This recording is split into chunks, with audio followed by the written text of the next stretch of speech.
నమస్తే. పటాన్చెరు నియోజకవర్గంలోని గడ్డపోతారం మున్సిపాలిటీలో ఉన్న మాదారం ప్రజలు మరో ఉద్యమానికి సిద్ధమవుతూ ఉన్నారు. గతంలోని ఈ క్రషర్ల గురించి ఎన్నో పోరాటాలు జరిగినాయి ఈ మాదారం వేదికగా. ఈసారి మరో క్రషర్ పడబోతూ ఉంది. కొత్త కంకర్ క్వారీ పడబోతున్న నేపథ్యంలో ఈ ప్రజలంతా దాన్ని వ్యతిరేకిస్తూ ఖచ్చితంగా రేపు 24వ తేదీన జరగబోయే ప్రజాభిప్రాయ సేకరణలో తమ గొంతును తమ గళాన్ని వినిపిస్తామని చెప్పి వాళ్ళు చెప్తున్న మాటలు. ఈ మాదారం ప్రజలకి వాస్తవానికి చాలామందికి తెలియదు 24వ తేదీన ప్రజాభిప్రాయ సేకరణకి అధికారులు వస్తూ ఉన్నారు. వాళ్ళు ఎందుకు వస్తూ ఉన్నారయ్యా అంటే ఇక్కడ ప్రజల అభిప్రాయం తీసుకొని మెజారిటీ ప్రజలు మాకు కావాలి అంటే వాళ్ళు పర్మిషన్ ఇస్తారు, మాకు వద్దు అంటే పర్మిషన్ ఇవ్వరు. దానికోసం జరుగుతున్న ఈ తతంగం ఇక్కడ ప్రజలకు తెలియదు. అది తెలిసే విధంగా కొంతమంది యువకులు అవగాహన చేస్తూ ఒక పెద్ద బ్యానర్ పట్టుకొని గల్లీ గల్లీ తిరుగుతూ ఉన్నారు. ఒకసారి ఆ బ్యానర్ని కనుక మీరు గమనిస్తే, మాదారం ప్రజలారా మేలుకోకుంటే తప్పదు భారీ నష్టం, కొత్త క్రషర్ మనకు అవసరమా అని చెప్పి ఒక క్యాప్షన్ మీరు చూస్తూ ఉన్నారు. అసలు ఈ మాదారం ఎంత నష్టపోతూ ఉంది ఈ కంకర్ క్వారీల వల్ల, క్రషర్ల వల్ల అనేది చాలా చక్కగా క్లుప్తంగా ఒక 4 పాయింట్లలో వాళ్ళు బ్యానర్లు తయారు చేసి ఈ బ్యానర్లను మాదారం వ్యాప్తంగా నిలిపే ప్రయత్నం చేశారు. ఈ నెల 24న మంగళవారం జరగబోయే ప్రజాభిప్రాయ సేకరణకు తరలి వచ్చి మన గొంతును వినిపించాల్సింది వీళ్లే, ఎందుకంటే నష్టపోతుంది ఈ ప్రజలే కాబట్టి. గడిచిన 22 ఏళ్లుగా కంకర్ మిషన్లతో మన బతుకులు పచ్చని పంటలు ఆగమవుతూ ఉన్నాయి. దుమ్ము ధూళితో మన ఆరోగ్యాలు దెబ్బతినటమే కాకుండా పైసా కూడబెట్టి కట్టుకున్న ఇళ్ళు ధ్వంసమవుతూ ఉన్నాయి. మైనింగ్ పేరుతో క్వారీలు, కంకర్ మిషన్ల వాళ్ళు చేసే భారీ పేలుళ్లతో గర్భిణీ స్త్రీలు నరకయాతన అనుభవిస్తున్నారు. మన ఇళ్లలో ఉండే వృద్ధులు, పిల్లలు కాలుష్యంతో అనారోగ్యం బారిన పడుతూ ఉన్నారు. ఇప్పుడు ఇంకో మిషన్ పెట్టేందుకు గుట్టు చప్పుడు కాకుండా అంతా సిద్ధమవుతుంది. దాన్ని అడ్డుకోపోతే భారీ నష్టం తప్పదు అని చెప్పి ఆ బ్యానర్లో సారాంశాన్ని మీరు చూస్తూ ఉన్నారు. చాలామంది అమ్మలు ఉన్నారు, అక్కలు ఉన్నారు, వాళ్ళతో మాట్లాడే ప్రయత్నం చేద్దాం. కొత్త క్రషర్ రాబోతుంది అని చెప్పి మీకు సమాచారం తెలిసినట్టుంది. ఏంటి మీ ఇబ్బందులు ఏంటి? అంతా దుమ్ము ధూళి వస్తుంది, బాసన్ల మీద అదే, ఇండ్ల మీద అంతా అదే. కట్టి సంవత్సరంన్నర అవుతుంది. పర్యవాసింది, ఇల్లు పర్యవాసింది, బాత్రూమ్ పర్యవాసింది, మొత్తం మాకిట్ల కూసుట్టంతా మొత్తం మా బట్టలకంతా అదే, బాసన్ల మీద అంతా అదే. మరి మా పరిస్థితి ఏంది? ఇక మీరే ఆలోచించాలి సార్. అంటే నేనేమంటున్నానమ్మా, ఇప్పుడు ఇంకో కొత్త క్రషర్ రాబోతుంది, కొత్త మిషన్ రాబోతుంది. అది కావాలా వద్దా అని చెప్పి అధికారులు మీ దగ్గరికి రేపు మంగళవారం మీ అందరినీ పిలిచి మీతో మాట్లాడబోతున్నారు. వాళ్ళకి ఏం చెప్పబోతా ఉన్నారు? వద్దు, కొత్త మిషన్లు వద్దుగా, అవసరం లేదు, పాతవి కూడా తీసేయాలి.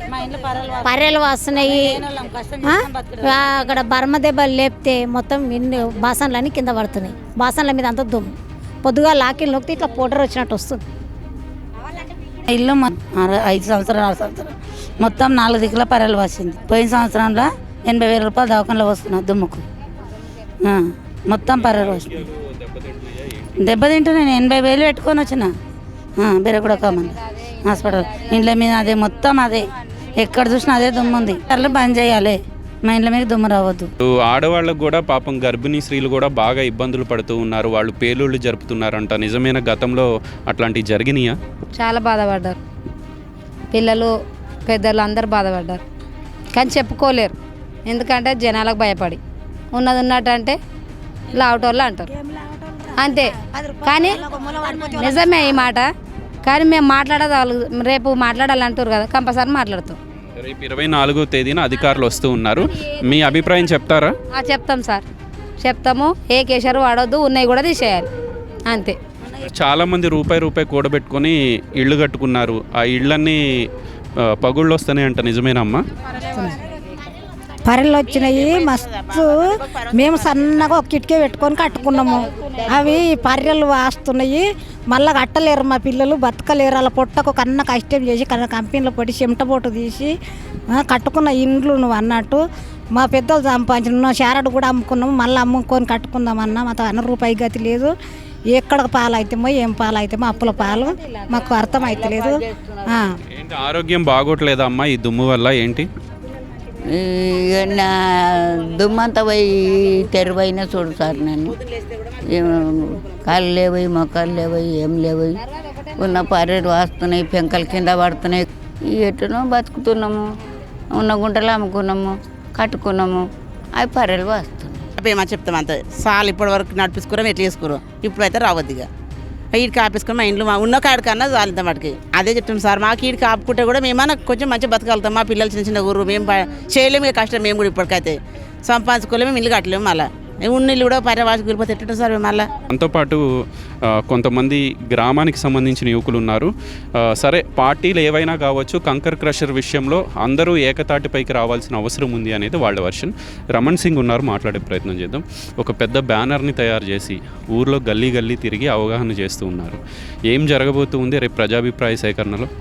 అన్న, ఫస్ట్ ఆఫ్ ఆల్ ఏంటంటే ఈరోజు ప్రపంచ అటవీ దినోత్సవం. ఈరోజు ముఖ్యంగా ఈరోజే ఎందుకు ఈ బ్యానర్ ద్వారా ర్యాలీ తీస్తున్నామంటే మనకు సమయం కూడా లేదు. కేవలం మిగిలింది 3 రోజులు మాత్రమే. 24 మంగళవారం రోజు ఏదైతే ఉన్నదో అది కన్ఫర్మ్ అయిపోయింది. కాకపోతే ఇక్కడ ఉన్నటువంటి అమాయక పేద ప్రజలకు తెలుసా వాస్తవం అంటే తెలియదు. ఈ గతంలో ఏమైందంటే ఇదే క్వారీలకు సంబంధించి ప్రజాభిప్రాయానికి సంబంధించినటువంటి విషయంలో మల్లన్నను తీసుకొచ్చి హల్చల్ చేసి గ్రామం అందరినీ ఇన్ఫర్మేషన్స్ ఇచ్చి పిలిపించినటువంటి సమయంలో సంవత్సరం తర్వాత అదే క్వారీలు ఏదైతే పడ్డాయో ఆ క్వారీలకు సంబంధించిన ప్రజాభిప్రాయ సేకరణ జరిగేటప్పుడు కనీసం గ్రామంలో సాటింపు కూడా చేయలేనటువంటి పరిస్థితి ఉండే. నేను చూసినాను కనుక దగ్గరుండి అనుభవం కనుక ఈసారి అట్లనే జరుగుతుందా అని ఆలోచిస్తే వాస్తవంగా అదే రకంగా జరిగే పరిస్థితి. 3 రోజులు మాత్రమే ఉన్నది. వీళ్ళు పొద్దున్న లేసే డ్యూటీలకు వెళ్ళిపోయే వ్యక్తులే, అందరూ సామాన్య పేద ప్రజలే. సో వాళ్ళకు ఎప్పుడు తెలుస్తుంది ఇంకా 3 రోజులు అంటే? రేపు ఎలాగో సండే, ఆ సండే తర్వాత మండే డ్యూటీకి వెళ్ళిపోతారు. వాళ్ళకి ఇన్ఫర్మేషన్ తెలియకుండా ఆ రోజు ఏదైతే ప్రజాభిప్రాయ సేకరణ ఉన్నదో ప్రజాభిప్రాయ సేకరణ కాకుండా ప్రజాప్రతినిధుల అభిప్రాయ సేకరణ చేసి ప్రజాభిప్రాయ సేకరణ జరిగింది, మేము కన్ఫర్మ్ ఇక్కడ ఉన్నటువంటి వ్యక్తులు విలేజ్ వాసులు గిట్ట మాకు మద్దతు తెలిపినారని నూతన క్వారీలు క్రెషర్లు పడే అవకాశం ఉంది కనుక వాళ్ళకు వాస్తవాలు తెలవాలని తెలిపియాలనేటటువంటి ఒక బాధ్యతతోటి ఈరోజు ర్యాలీ రూపంలో తీయడం జరిగింది. ఇప్పుడు ఉన్నది ఏంటంటే ప్రతి ఒక్కరి బాధ్యతగా వద్దు అనుకుంటున్నాం కదా, నిజంగానే గతంలో మీకు పిలవలేరు, మీరు అందుకే ప్రజాభిప్రాయ సేకరణకు రాలేరు. ఈరోజు మీకు ఇన్ఫర్మేషన్ తెలుస్తుంది. ఏదైతే 24వ తారీఖు మంగళవారం పొద్దున 11 గంటలకు అడవి ప్రాంతంలో ఎక్కడైతే క్వారీలు క్రెషర్ అలెంట్ అయిందో అదే ప్లేస్లో వాళ్ళు ప్రజాభిప్రాయ సేకరణ పెట్టడానికి సిద్ధమవుతున్నారు. మీ వంతు బాధ్యత ఏంటంటే మనం వద్దనుకునే తర్వాత ఎవరికి భయపడాల్సిన అవసరం లేదు. దాని ద్వారా నష్టం ఉంది, ప్రతి ఒక్కరికి ఉంది, అది తెలుసు. ఇండ్లు క్రాకులు కానివ్వండి, గర్భిణీ స్త్రీలకు ఎఫెక్ట్స్ కానివ్వండి, ఇటువంటి ప్రతి ఒక్కటి రైతులకు బొరుబావులు ఏవైతున్నాయో అవి కూడా కూలిపోతూ ఉన్నాయి. ఇటువంటి సమస్యల గురించి మేము గతంలో చెప్పినా ఇటు నుంచి విన్నరు, ఇటు నుంచి వదిలేసుకున్నారు. అంటే కేవలం ఒకళ్ళు ఇద్దరు చెప్పడం అది నిజమైనప్పటికీ గ్రామస్తులు మీరు అందరూ ఆ గ్రామస్తులు ఒప్పుకుంటున్నారు కనుకనే ప్రజాభిప్రాయ సేకరణకు రావట్లేదు అనేటటువంటి ఒక భావనలో అధికారులు ఉన్నారు. ఈసారి అటువంటి తప్పు జరగకూడదని ఆ నిర్ణయం మళ్ళా పొరపాటు మళ్ళా జరగవద్దనేటటువంటి ఉద్దేశంతో నాకున్న బాధ్యత ఏంటంటే నాకు అధికారం లేదు, ఉంటే అక్కడ నేను ఒక్కడినైనా సరే కొట్లాడి ఆపే దిశగానే వెళ్ళేవాడిని. కాకపోతే ఇప్పుడు అది ఆగాలి అంటే మన గ్రామంలో నిజంగా నష్టపోయేది గ్రామ ప్రజలే కనుక వాళ్ళు ఇప్పుడైనా ఆలోచించి స్వచ్ఛందంగా వచ్చేసి అక్కడ ఈ ప్రజాభిప్రాయ సేకరణకు మీకు జరుగుతున్నటువంటి నష్టాల గురించి, ఎందుకంటే డబ్బులు వచ్చేదేమో ఒక్కరికి, జబ్బులు వచ్చేది మన గ్రామవాసులకా? ఇదా జరిగేటటువంటి అన్యాయము? డబ్బులేమో మీరు మూటలు మూటలు కూడబెట్టుకుంటున్నారు, జబ్బుల ద్వారా ఇక్కడ గ్రామస్తులు ఇబ్బందులు పడుతున్నారు. ఇంకొక విషయము, ఇక్కడ ఉన్నటువంటి మహిళలు గిట్ట బాగా అర్థం చేసుకోండి. ఆ రోజు ఏ రోజైతే ప్రజాభిప్రాయ సేకరణ ఉందో ఆ రోజు మనం యుద్ధానికి వెళ్ళట్లేదు, మన పైన ఏదో కత్తులతో దాడులు ఎవరు చేయరు. ఇది ప్రజాస్వామ్యంలో ఉన్నాం కనుక ఆ రోజు ప్రజాభిప్రాయ సేకరణ అనేది పేరులోనే ఉన్నది. మనతో వాళ్ళు మాట్లాడి నూతన క్రెషర్లు క్వారీలు మనకు అవసరము, వెయ్యాలా వద్దా అనేటటువంటి నిర్ణయాన్ని వాళ్ళు మన ద్వారా తీసుకునేటటువంటి మీటింగ్ అది. దాంట్లో మనం స్వచ్ఛందంగా వెళ్ళి మన ఒపీనియన్, అయ్యా మాకు ఈ గ్రామంలో నష్టం జరుగుతున్నది కనుక పాతవి తీసేయండి, కొత్తవి అసలే అవసరం లేదని ఇంత మాట చెప్తే వాళ్ళు మనల్ని కొట్టేది లేదు, మనం వాళ్ళని తిట్టేది లేదు. మన ఒపీనియన్ చెప్పిన తర్వాత కూడా వాళ్ళు అదనంగా నూతన క్వారీలు క్రెషర్లు వేస్తే అది వాళ్ళకి ఇంకా పూర్తి స్థాయిలో నష్టం ఏ రకంగా అయితే ప్రజల ద్వారా జరుగుతుందో అది మనం చూపిస్తాము. అధికారంలో ఏదైతే ఉన్నదో మేము అన్ని ఎవిడెన్సులు తీసుకొని పెట్టుకున్నాము. అయితే ఇప్పుడు మనం ప్రజాభిప్రాయ సేకరణలో మన వంతు ప్రయత్నంగా మనము సానుకూలంగా ప్రజాభిప్రాయ సేకరణలో మనకు జరుగుతున్నటువంటి నష్టాల గురించి ఆ విషయాలు మాత్రం మనం వివరించడం మన బాధ్యత కనుక మనం వివరించుదాం. అది బంద్ అయితే టోటల్గా ఆపేస్తారనేటటువంటి ఉద్దేశం నాకుంది. ఎందుకంటే మన గ్రామంలో నుంచి అధిక సంఖ్యలో వెళ్ళి వాటిని వద్దు అని మన ఒపీనియన్ చెప్పినప్పుడే అది ఆగుతుంది. ఇది ఒకటి మీరు అందరూ గుర్తుపెట్టుకోవాలని చెప్పేసి నేను చెప్పాను. బాధ్యత గల యువకులుగా మీరంతా అవగాహన చేస్తూ ఉన్నారు జనాలకి. పాపం చాలామంది మహిళలు ఉన్నారు కాబట్టి ఆ ప్రజాభిప్రాయ సేకరణ రోజు వాళ్ళని అక్కడికి తీసుకువెళ్ళటానికి మీరేమన్నా సహకారం చేస్తారా, మహిళల్ని వాళ్ళని తీసుకెళ్ళటానికి? నేనేమంటున్నానన్నా, నేను నిజంగా అంటున్నది ఏంటంటే, మేము రాజకీయం చేసేది ప్రజాసేవ గురించి వచ్చినటువంటి వ్యక్తులం. ఆ రోజు ఎలక్షన్ టైంలో 10 బండ్లు, నలుగురు, ఒకరు 2 కార్లు, 4 ఆటోలు పెట్టి మేము ఎలక్షన్ ఓటింగ్ గురించి వచ్చినాం కదా. ఆ బాధ్యత ఇప్పుడు మాకు ఉన్నది కదా. మేము ఎందుకంటే ప్రతిపక్ష హోదా మాకు ప్రజలందరూ కల్పించినందుకు, బీజేపీ నుంచి మేము నిలబడినాం, ప్రతిపక్ష హోదా కల్పించినందుకు, ఆ రోజు ఒకవేళ ఎంతమంది వస్తారని మనకు అనిపిస్తే వాళ్ళకు మేము వెహికల్స్ ద్వారా తీసుకుపోవడము, తీసుకురావడము, అదే రకంగా అక్కడ ఈ పాపపు సొమ్ము నీళ్లు కూడా మేము తాగకుండా మా గ్రామానికి సంబంధించి వెళ్ళినటువంటి వ్యక్తులకు మా స్వచ్ఛందంగా నీరు కానీ ఏదైనా సరే మేము చేపించి మరీ తీసుకొచ్చే బాధ్యత మాదని చెప్తున్నాం నా స్వచ్ఛందంగా. అండ్ ఈరోజు ఒక ర్యాలీ తీశారు, అవగాహన కార్యక్రమం తీసుకున్నారు. గ్రామంలో ఉన్న మిగిలిన పెద్దలు కానివ్వండి, యువతకి, యువజన సంఘాలకి ఏమన్నా సమాచారం చెప్పారా మీరు? అన్న, ఈరోజు మేము మాకున్నటువంటి యువత తరఫున మేము రావడం జరిగింది. ఇన్ఫర్మేషన్స్ అయితే మన యూత్లకు మేమైతే స్ప్రెడ్ చేయడం జరిగింది. దాంట్లో మనకు స్వచ్ఛందంగా వచ్చినటువంటి వ్యక్తులను మేము తీసుకొని రావడం జరిగింది. అంటే ఇది వచ్చి కూడా చాలా రోజులు అవుతుంది కదా ఈ నోటిఫికేషన్, అంటే పలానా రోజు ప్రజాభిప్రాయ సేకరణ జరుగుతుంది అని చెప్పి. అది నిన్నగాక మొన్న బయటకు వచ్చింది ఆ ఫైల్ అయితే నిన్నగాక మొన్న ఒక 4-5 డేస్ తర్వాత మనకు వచ్చింది. కాకపోతే మనకి ఇన్ఫర్మేషన్ తెలిసింది 25 రోజుల ముందు ఏదైతే ఉన్నారో ఎమ్మెల్యే గారు మన మున్సిపల్ ఆఫీస్ దగ్గరికి వచ్చినప్పుడే అందులో ఉన్నటువంటి ఒక సిబ్బంది మనకు చెప్పడం జరిగిందన్న. ఎం రమణ సింగ్ నూతన క్వారీలు క్రెషర్ గిట్ వస్తుందంట కదా, మీకు తెలియదా అని. అప్పుడే అన్న వీళ్ళు ఏం యాక్షన్ తీసుకుంటారు, ప్రజలకు ఇప్పటివరకు ఇన్ఫర్మేషన్ ఇస్తారా లేదా అని వేచి చూసినాం. ఇక మిగిలింది సమయం లేదు. ఈరోజు ఆ నిర్ణయం ఎందుకు తీసుకున్నామంటే మిగిలినవి 3 రోజులు. ఈ తర్వాత ప్రజలకు వాస్తవం తెలిసి ఒకరి ద్వారా ఒకరికి ఇన్ఫర్మేషన్ వెళ్ళి వాళ్ళు స్వచ్ఛందంగా ఎంతమంది ఎక్కువ వచ్చి అక్కడ వాయిస్ ఇస్తే అది ఆగే ప్రయత్నం ఉంటుంది అనేటటువంటి ఉద్దేశంతో ఈరోజు తీసుకోవడం జరిగింది. పెద్దలు ఎవరైతే ఉంటారో మీ పార్టీకి సంబంధించిన వాళ్ళకు కూడా మీరు ఇన్ఫర్మేషన్ ఇవ్వాలి, ఎందుకంటే మీరు ప్రతిపక్షంలో ఉన్నారు కాబట్టి. ఎమ్మెల్సీ అంజిరెడ్డి ఉన్నారు, ఎంపీ రఘునందన్ ఉన్నారు, అట్లనే గడ్డపోతారం నుంచి చాలామంది మన పోటీ చేయడానికి ముందుకు వచ్చారు కదా. 100% అన్న. దీంట్లో 18 మంది ఎవరైతే పోటీ సభ్యులు ఉన్నారో వాళ్ళకి ఇన్ఫర్మేషన్ ఇస్తాం. అదే రకంగా ఏంటంటే అన్న రగన్న కానివ్వండి, ఎమ్మెల్సీ అంజిరెడ్డి అన్న కానివ్వండి, అదే రకంగా నూతనంగా జిన్నారంలో ఎవరైతే వైస్ చైర్మన్గా ఉన్నారో ప్రతాప్ రెడ్డి అన్న కానివ్వండి, అదే రకంగా మండల అధ్యక్షుడు ముఖ్యంగా ఏంటంటే మనకు ప్రతి విషయంలో సపోర్ట్ చేస్తూ ముందుకు తీసుకెళ్తూ ఉంటాడు. జగనన్న దృష్టి గిట్టమని తీసుకెళ్ళి అందరినీ కలుపుకొని ఇక్కడ వస్తున్నామన్న. ఇంకోటన్నా, ఇది 22 సంవత్సరాల నుంచి అన్న ఇక్కడ క్రెషర్లు ఏదైతే ఉన్నాయో పడేటటువంటి క్రెషర్ల ద్వారా కనీసం రాయల్టీ ఏదైతే ఉన్నాయో ఈ రాయల్టీ ఫండ్ తీసుకొచ్చి మాదారంలో ఒకవేళ పెట్టిన ఊరు అద్దం లెక్క మారేది.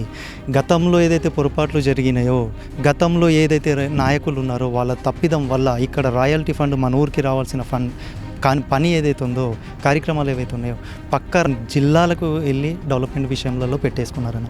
కనీసం అధికారులు మారినారు, ఇప్పుడు ఉన్నటువంటి నూతన అధికారుల ద్వారా మంచి అవుతుంది అనుకుంటే వీళ్ళు కూడా క్రెషర్లకు సంబంధించిన విషయంలో ల్యాండ్లలో వాటాల రూపంలో కొత్తగా నూతనంగా క్వారీలు పెట్టడము, క్రెషర్లు పెట్టడం అనేది దుర్మార్గమైనటువంటి పరిస్థితి. ఇప్పటికే 3-4 ఉన్నాయి అని చెప్తూ ఉన్నారు గ్రామంలో. ఇంకొక కొత్త క్రషర్ క్వారీ రాబోతూ ఉంది. వాళ్ళు పేలుళ్ళు చేస్తారా, ఏం చేస్తారా అనేది తెలియని పరిస్థితులు. ఏం చెప్తారు? అంటే వాళ్ళు ఎంత చెప్పినా వాళ్ళు పేలుడు మాత్రం పేలుస్తూనే ఉంటారు. దుమ్ము ధూళి ఇవన్నీ రావడం కూడా చాలా ఇబ్బందిగా జరుగుతుంది. ఎంత చెప్పినా అసలు మన అధికారులు కూడా ఎవరు పట్టించుకోవడం లేదు. దానివల్ల అది ఆగిపోతే బాగుంటుందని మేము కూడా అందరం కలిసి కోరుతున్నాం. చిన్న ఆల్రెడీ గరీబ్ వాళ్ళు ఉంటారు, వాళ్ళు ప్రైవేట్ హాస్పిటల్కి వెళ్ళి వాళ్ళు చూయించుకోలేని పరిస్థితి. అలాంటి టైంలో కనీసం ఇక్కడ హాస్పిటల్ ఉంటే కనీసం అక్కడ వెళ్ళైనా చూయించుకుంటే, మేము హాస్పిటల్కి సిబ్బంది కోసం మేము ఆల్రెడీ రగన్న దగ్గరికి, ఎమ్మెల్యే వారి దగ్గరికి, వాళ్ళ దగ్గరికి వెళ్ళి వాళ్ళకి రిక్వెస్ట్ చేసి హాస్పిటల్లో సిబ్బంది కోసం అని మేము అట్లా కూడా ప్రయత్నం చేస్తామన్నా. కాకపోతే ఏంటంటే మాకు ప్రతి దాంట్లో కొంచెం సహకారంగా ఉంటారని చెప్పేసి అనుకున్నాం, కానీ వాళ్ళంతా ఏంటంటే మేము పెట్టుకుంటే మీకెంత మాకెంత అన్నట్టుగా ఉన్నది వ్యవస్థ. దాంట్లో కొంచెం మాకు సహకారం ఎవరిది లేకుండా మేము పోరాడుతున్నాం. అది ఏంటంటే ప్రజలు మాకు ఉన్నారనే నమ్మకంతో మేమైతే ముందుకొచ్చామన్న ఈ విషయంలో. మొన్న ఎలక్షన్ క్యాంపెయిన్లో కూడా జనాలందరూ నిన్ను అడిగింది అదే, ఈ క్రషర్లు బంద్ అవ్వాలి, ఈ దుమ్ము ధూళి వల్ల ఇబ్బంది అని. ఇప్పుడు ఒక కొత్త క్రషర్ వస్తూ ఉంది, నీ వంతు ప్రయత్నంగా రేపు ప్రజాభిప్రాయ సేకరణలో గొంతు వినిపించబోతూ ఉన్నావా? వినిపిస్తాను నాకు. ఎందుకంటే ఇప్పటిదాకా ఇక్కడ లేడీస్ మాట్లాడారు కదా, వాళ్ళు ఏమన్నారు విన్నారా అన్న? ఒక పాయింట్ చెప్పారు అన్న, వాళ్ళు తినే అన్నంలా కానీ వండుకునే కూరలా కానీ దుమ్ము పడుతుంది అన్న, ఇల్లు క్రాక్స్ వస్తున్నాయి. ఆ రోజు మేము ఖచ్చితంగా ఈ లేడీస్ అందరితోటి మాతోటి అయినంత కాడికి వెళ్ళి మేము గొంతు వినిపిస్తామని కోరుతున్నాం. చాలా మంది ఏమంటారు అంటే ఈ 3 కేసుల వల్లనే మేము చాలా ఇబ్బంది పడుతున్నాం, ఆ కొత్త కేసులు వస్తే ఇంకెంత ఇబ్బంది పడాలని ప్రతి ఒక్కరు ఆలోచించుకొని ప్రతి ఒక్కరు గొంతు వినిపించాలని కోరుకుంటూ. కేసరు నా లీజ్కి ఇచ్చాను నేనే పొలము.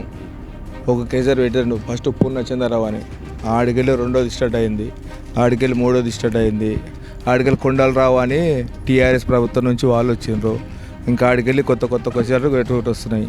ఇప్పుడు ఈ బీజేపీ నుంచి పార్టీలో వచ్చిండు బంద్ చేస్తా అని. ఈయన కాదు, ఇంకా ఇలాంటి వాళ్ళు ఇంకా 50 మంది వచ్చినా బంద్ చేయలేరు. ఎందుకంటే దాన్ని చెప్పగలుగుతాను నేను, ఎవ్వరు డబ్బు వాళ్ళకి పుట్టిపోతుంది, ఎవ్వరంతలో వాళ్ళు తినేస్తారు, అందరూ అంతా తినేస్తారు. ఖాళీ నడుము వచ్చిన లోపలైతే ఇప్పుడు కార్యకర్త వచ్చి ముంగడికి బాగుపడాలి, వీళ్ళు సమాజం బాగుపడాలి అని చెప్తుండు కదా, అది ఎవరు చేయరు కాని పని. ఎందుకంటే ఎవరు ముడుపు వాళ్ళకి అందిస్తుంది. నా ఇల్లు కూలిపోయింది, నా ఇల్లు క్రాక్లు వచ్చింది అనుకో అని పెద్దోళ్ళ దగ్గరికి వెళ్ళిపోతారు. అక్కడ పోగానే ఒక ట్రిప్పు కంకర్ వేసేస్తాడు, అక్కడ డస్ట్ వేసేస్తాడు, అక్కడ చేసేస్తారు. వాళ్ళు ఆడికే మాకు వచ్చింది మాకు ఫ్రీ గిఫ్ట్ అని వాళ్ళంతా సైలెంట్ ఉంటారు. ఎవరు ప్రశ్నించే గొంతు ఎవరు ఉంది, ఎవరు అడగలేరు. అదే నేనేమంటున్నా బాబాయ్, ఎవరు పెద్ద మనుషుల దగ్గరికి వెళ్ళరు కదా, అందరూ నష్టపోతూ ఉన్నారు. ఓ 10 మంది వెళ్తారు, ఆ పెద్ద మనిషి అయినా 10 మందికి సాయం చేయగలడు, 50 మందికి సాయం చేయగలడు, ఇంతమందికి చేయలేడు కదా, అందరికీ నష్టం జరుగుతుంది కదా అనేది నేను. కాకపోతే ఏంటంటే ఒక చైతన్యం రావాలి, పబ్లిక్ ఖరాబ్ అవుతారని. ఆల్రెడీ ఎస్సీ వాడేది, దళిత వాడేది, ఇది ఆల్రెడీ పొద్దుగాల వేస్తే పొద్దు దుమ్ము అంతా ఆల్రెడీ తెలుసు అందరికి, ప్రతి ఒక్కరికి తెలుసు. ఎస్సీ వాళ్ళ పొద్దుగాల బట్టలు ఎండేస్తామన్నా దుమ్ము దూతామని తెలంగాణ అంతా దుమ్మే.